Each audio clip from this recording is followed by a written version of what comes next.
Okay, I guess we're recording. Yes. Welcome, everyone. I am going to walk you through the PowerPoints, and each individual session will be recorded individually as well. Okay, so the first course is Young Dual Language Learners, and there are 5 sessions. So I start by welcoming everyone, but always you're going to see this slide that reminds everybody to record this session on Zoom.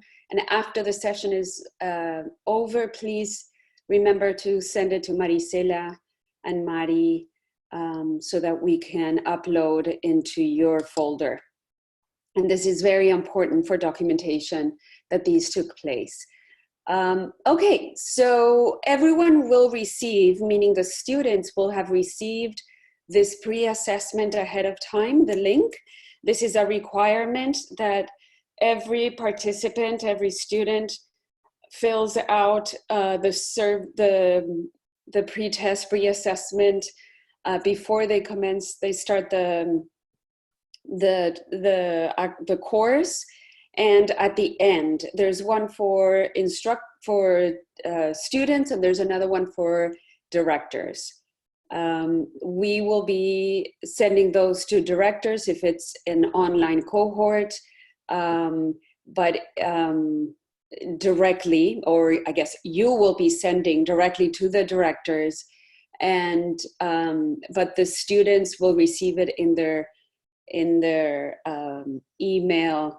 initial email about the class with information about start dates and syllabus, et cetera, and their emails.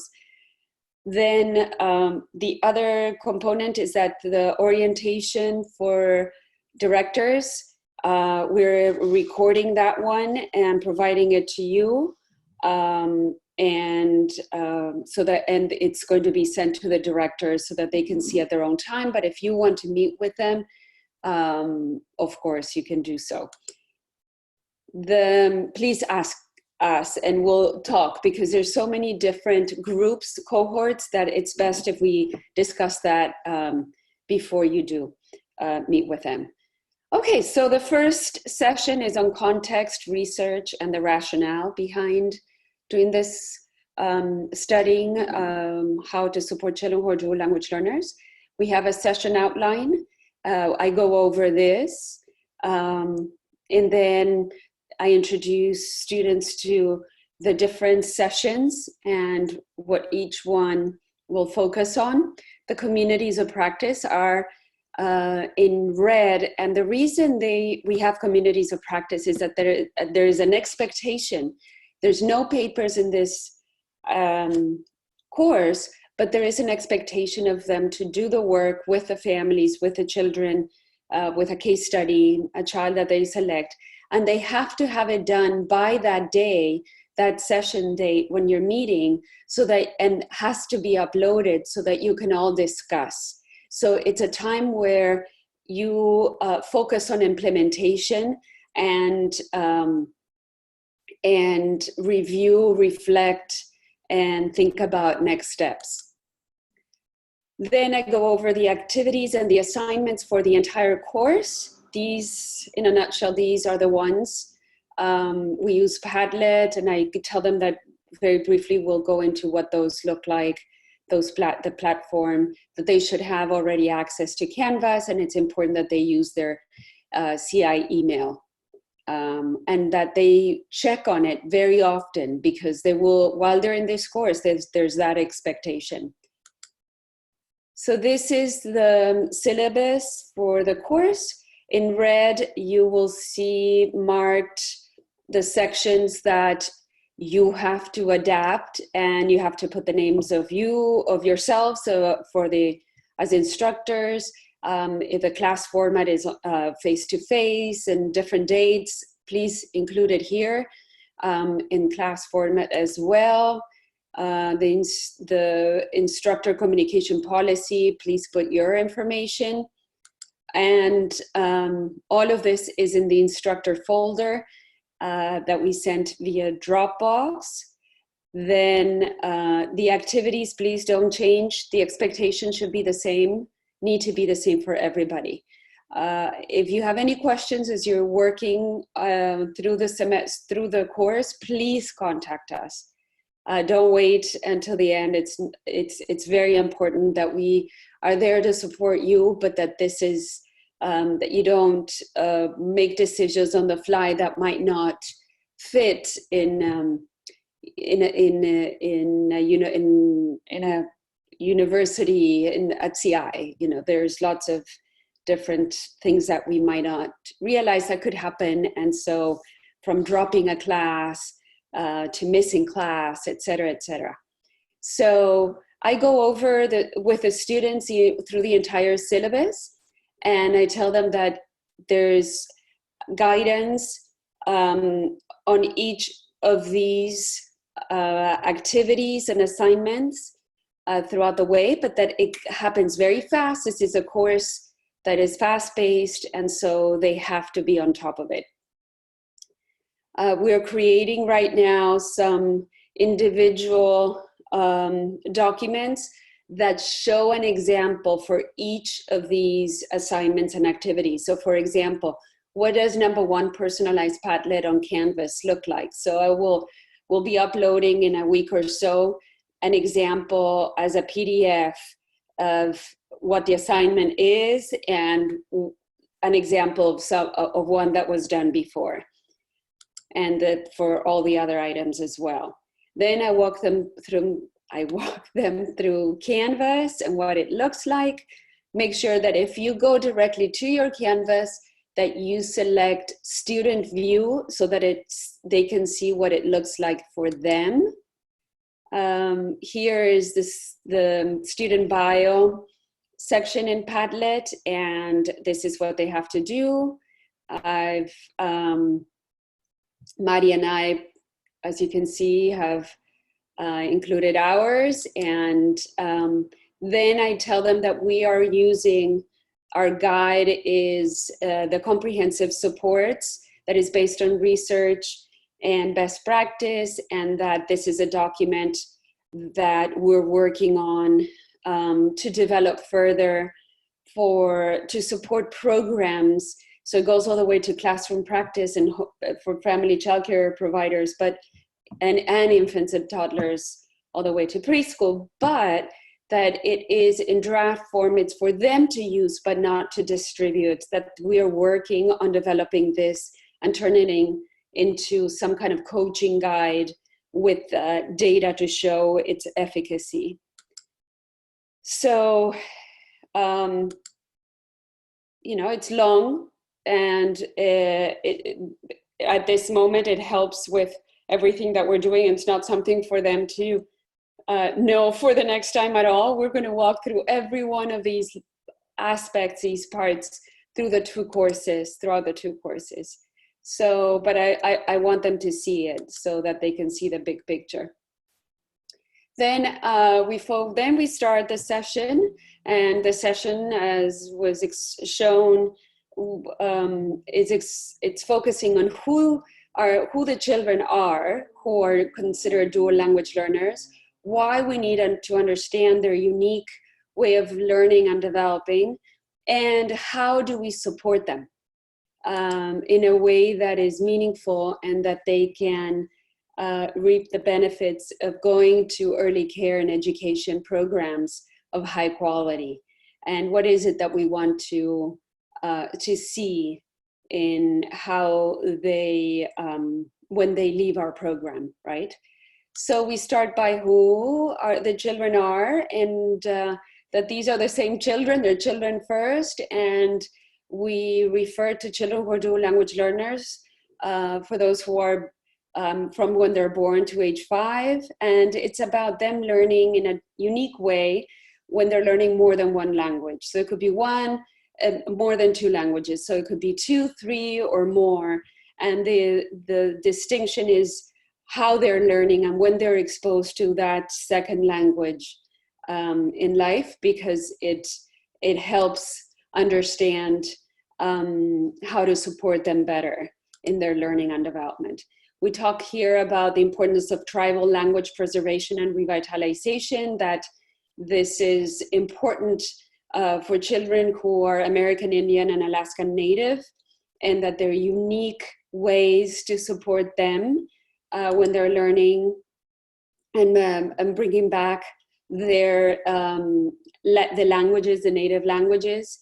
And then we also talk about the importance of indigenous languages in California that come from other countries and geographical areas. So this is a document that is also, it's a wonderful resource, and it is in their folder, in your folder, and it was developed by the Office of Head Start and the National Center for Teaching and Learning. Actually, I think the one before, and the Center on Cultural and Linguistic Responsiveness. So the importance of them not just taking what we talk about today, but reading more and going more in depth. This is a document from WIDA that is available, and it talks about dual language learning. And, these are the 3 children who are highlighted in this document. And then I also talk about the importance. I think it's important to make to make a note to remind everyone that it is not about the child's intrinsic learning in more than one language in isolation, but that the children are part of a family, a program, a classroom, a family childcare home, a community, a state, a nation, and there needs to be connection, and we must be completely aware of all of this so that we can better understand who the children are, what their experiences are, and how to support the families in navigating the journey.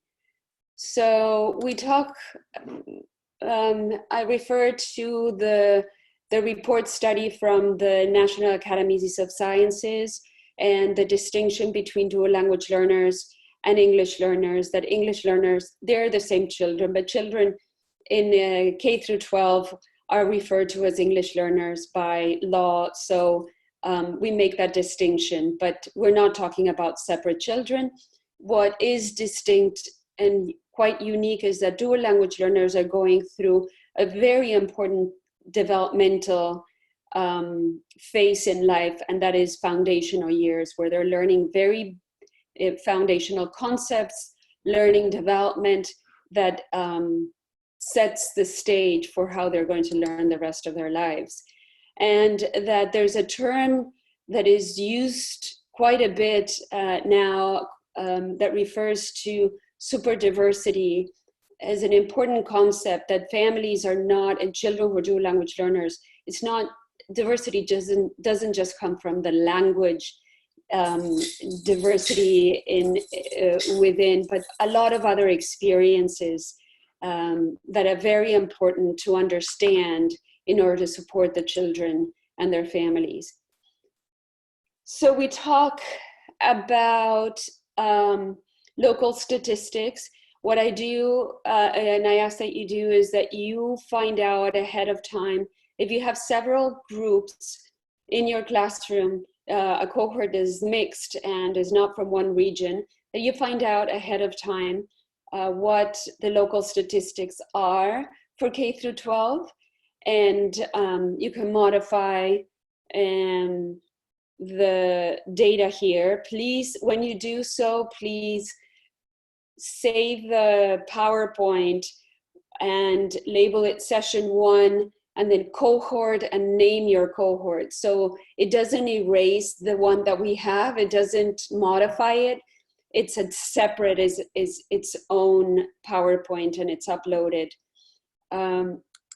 Then what I do is I ask them to find out what the local statistics for children who are dual language learners are in the birth through 5 communities that they live in, or counties actually.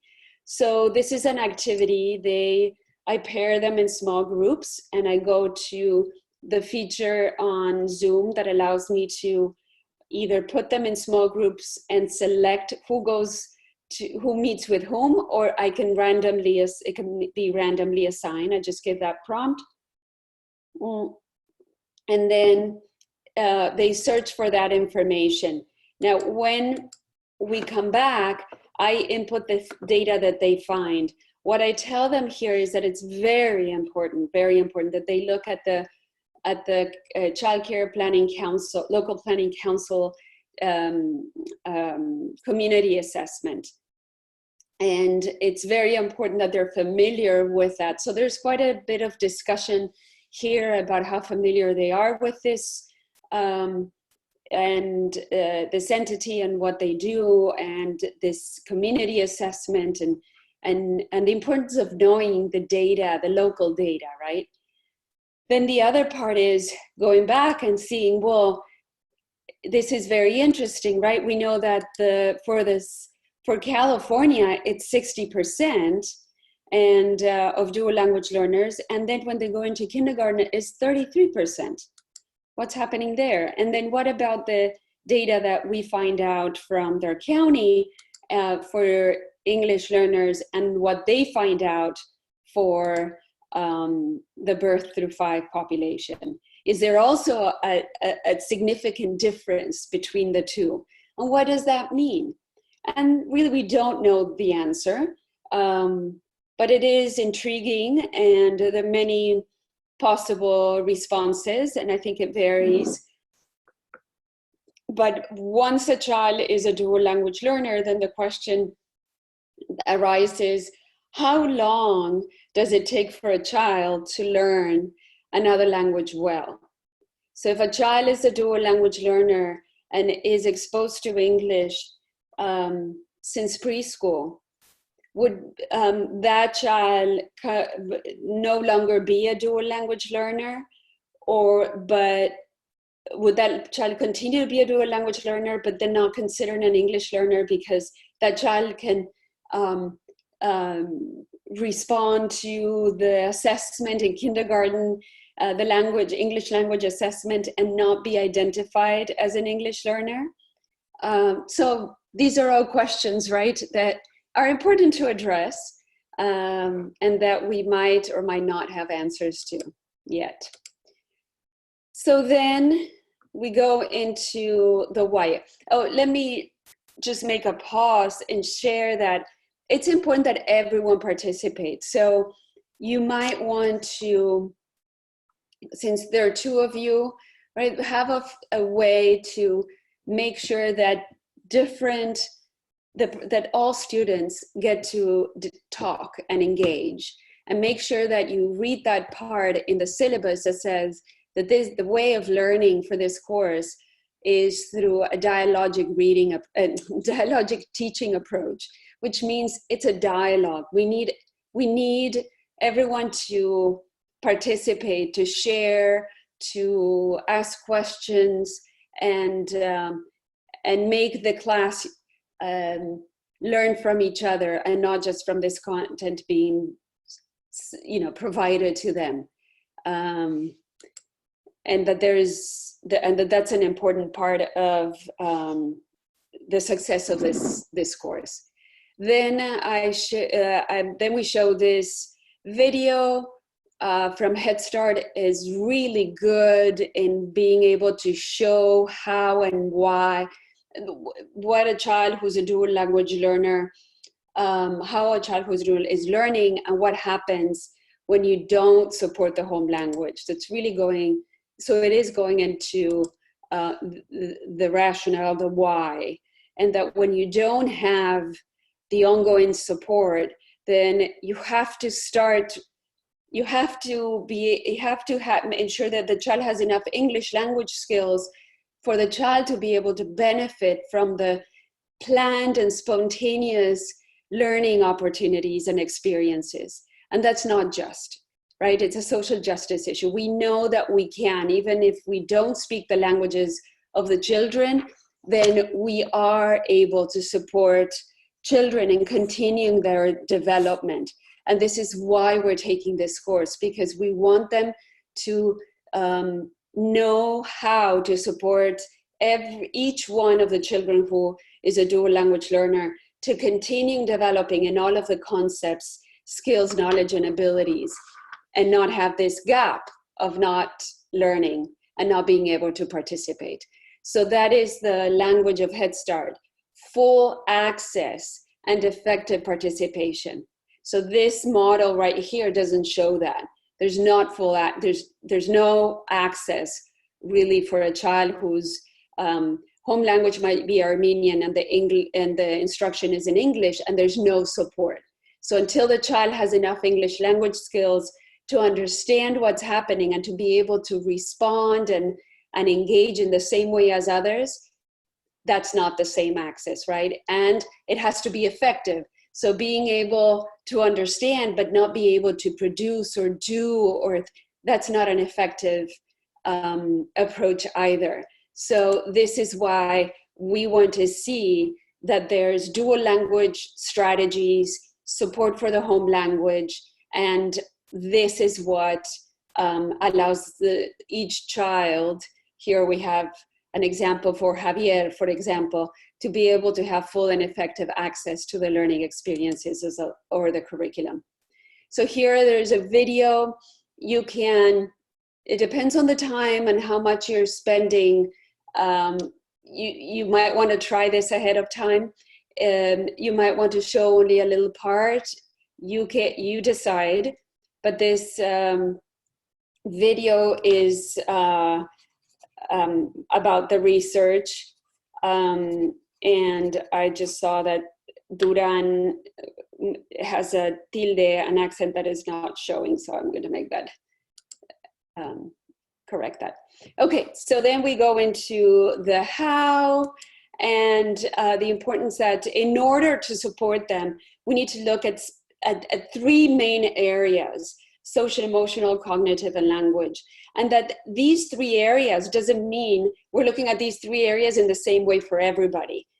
Why? Because every child has a different language, history, I guess, background and exposure. And this is key, right? The exposure, opportunities to use each language, and community attitudes towards languages other than English significantly influence the rate and pattern of development in each language. So we must know more about the child, a lot about the child's family, language, and cultural background to be able to support the children in those three areas, and to support each child individually, where they are and with where they need to go and learn based on that information. So this is what the family, language, and cultural interview questionnaire looks like. It's a lot longer than maybe that what you would see as a result of the activity that is for the following week. But here what we've done for this activity is have as many questions as we can so that they experience asking those questions to that one family, and then they decide which ones work and which ones don't, and then present it to their director. So that's part of what is asked for from them, the students in your cohort, to do after this session. So what I explained here, it's not about a new curriculum. There's not a different curriculum. There's not taking the children anywhere else. It's about making modifications, adaptations, and enhancements to all of the different activities and special moments and opportunities during the day. And it's all based on what we know about each child. So it's tailored to who they are and how they're learning. So if you think about high quality teaching practices, especially through the lens of class, the instrument, right? The measuring the quality teacher-child interactions measure. When we think about optimal learning opportunities for children who are dual language learners, the class instrument is not enough, right? It gives us a universal snapshot of what's good, but if there's not this other part that shows us that the learning is available, it's accessible and effective for children who are dual language learner, then it's not quality. So we must include these adaptations, modifications, and enhancements. So we give an example of these 3 areas and some of the things the indicators, what they focus on. So, and if we think about the supports for social emotional development, then this is what the DRDP includes in its indicators.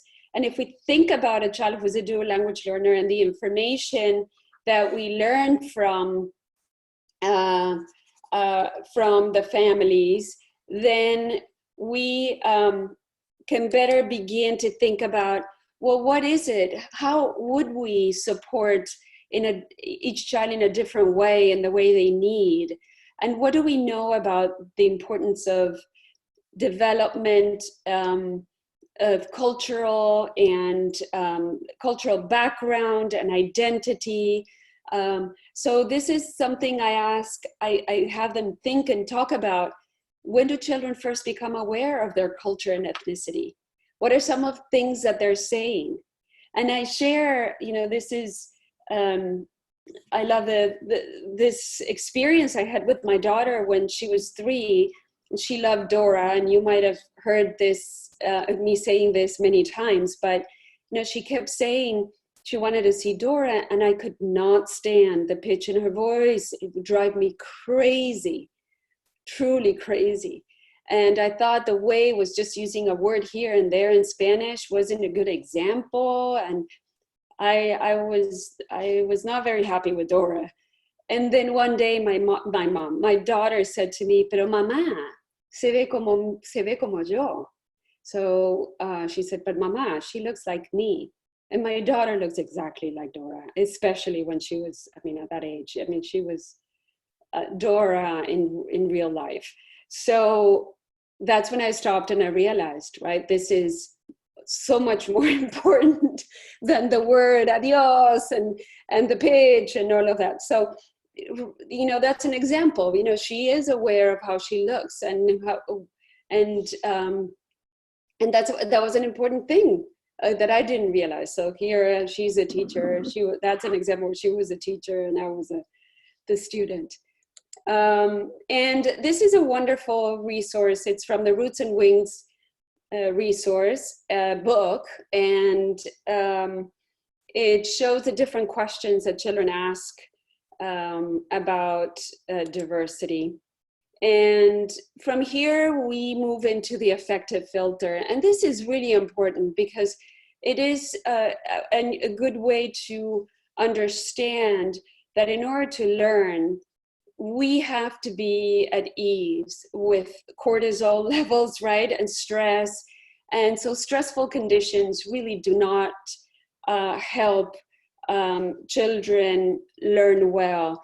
And part of identity and who they are, if they're a different person at home, then they're told to be different or not, there's something about the environment that doesn't reflect at all who they are. They start thinking about that. They know they're picking up on cues and trying to make sense of what is acceptable and what's not. It's, everyone wants to be cool at the end of the day. They want to be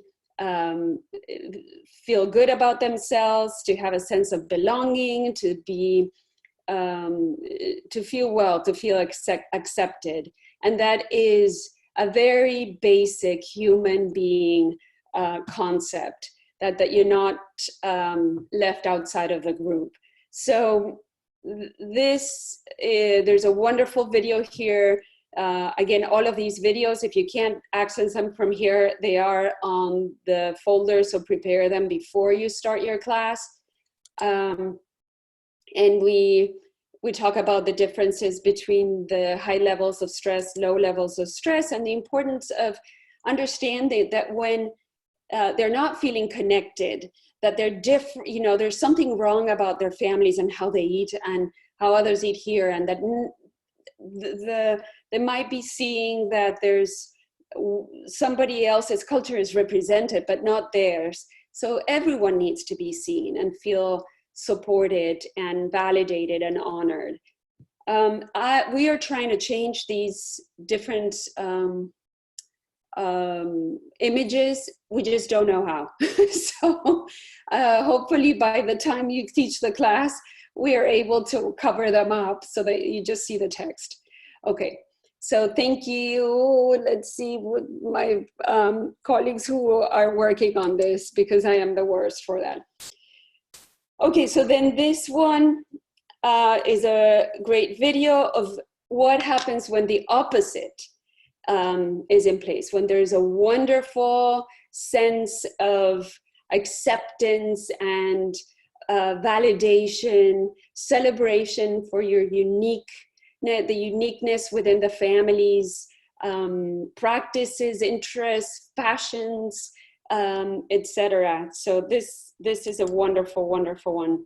And again, we want to see children smile and feel confident and feel happy about who they are, their families, and their cultural background. So we come to the end really of this session, and here's where I tell them about, you know, where we are. All the resources we use really fall and are part of the California's Early Learning and Development System. That there are two major important resources. One is these Young Dual Language Learners research overview papers, but in the California Preschool Program Guidelines, specifically Chapter 6, outlines the best practices and recommended sort of guidelines for, not sort of, but guidelines for supporting children who are dual language learners. So the work that we present here directly responds to what's in there, and also to the performance standards from Head Start and the Department of Education and the U.S. Department of Education and the U.S. Department of Health and Human Services announcement, position statement on dual language learners. So then I walk them through what's coming next and what's required for next class. One is, I write here I ask that you please change this to the correct time and date. And then also you can put your email here and remind them to please contact you. And then the assignments, they have to read chapter one, that they have to introduce themselves on Padlet. They have to post the information they found that was started during this session, and to select a child from their program, but not to use a child's real name. If it's somebody who's a coach or it doesn't matter, they need to participate and they need to do this with a child on their own. They cannot do this in pairs. There's some things that I'll guide you and walk you through in the next sessions that might work to do it in pairs, especially if it's an administrator who's a student in your cohort.